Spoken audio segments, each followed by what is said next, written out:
Pennywise isn't just some creepy clown.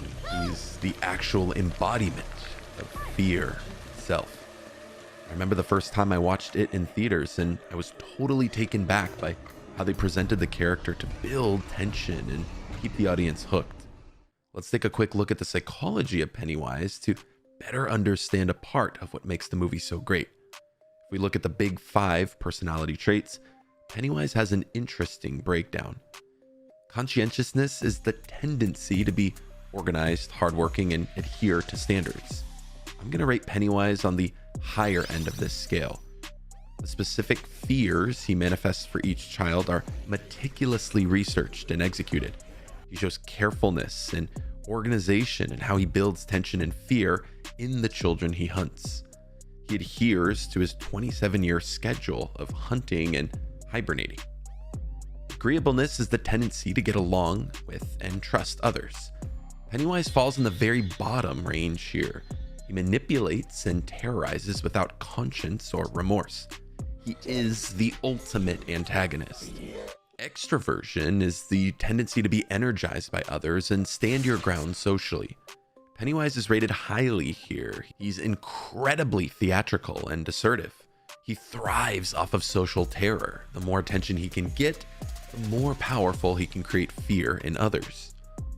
Neuroticism is the tendency to react to feelings like anxiety, worry, and fear. This is a tough one because there's great arguments on each side. Pennywise weaponizes fear and preys off the anxiety of others. This suggests he has a great control over the emotions of others. However, he himself is also constantly terrified. He has a fear of being forgotten.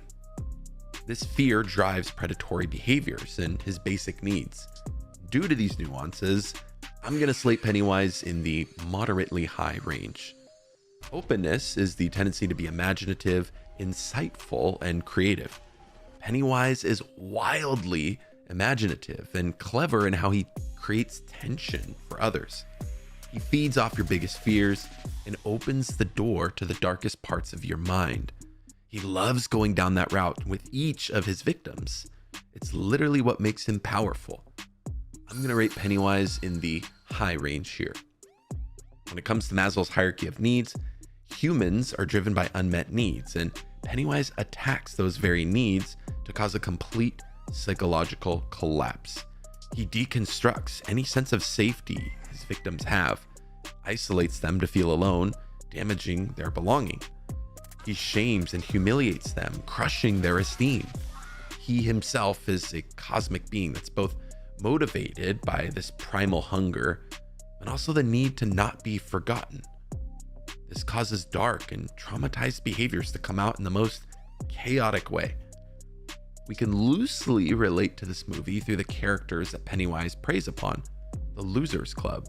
The movie highlights a fascinating psychological theme of how our own basic insecurities and fears can consume us if we let them. Pennywise essentially functions as an allegory for the hidden systemic evils in society like generational trauma, abuse, etc. By fighting this cosmic predator driven by a terrifying need, the children are confronting real-world horrors. This is a reflection of our own need to confront and overcome our deepest fears. If you found this video helpful, any support would be greatly appreciated.